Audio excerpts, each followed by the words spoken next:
గుడ్లు అంటే ఇష్టం లేని వాళ్ళు ఎవరు ఉంటారబ్బా. ఈరోజు మా ఇంట్లో గుడ్ల కూర ఉండదామని గుడ్లు తెప్పించిన. ఆ గుడ్లు ఉడకబెట్టిన తర్వాత తిని చూద్దామని తింటే మెడిసిన్ స్మెల్ వస్తుంది, విపరీతమైన మెడిసిన్ స్మెల్ వస్తుంది. ఎందుకు చేస్తున్నా అంటే వీడియో, చాలా మంది చిన్నపిల్లలకి గుడ్లు పెడతారు తింటే బలం వస్తుందని, అండ్ బాలంతలకు గుడ్లు పెడతారు, పాలు వస్తాయి పిల్లలకి, బలం వస్తుంది అని.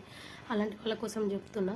మామూలు వాళ్ళు కూడా తింటారు, కానీ కొట్లలో దొరికే గుడ్లు తినకపోవడమే మంచిది. ఎందుకంటే ఆల్రెడీ మనకు తెలుసు కోళ్ళకి ఇంజెక్షన్స్ వేసి పెంచుతారని.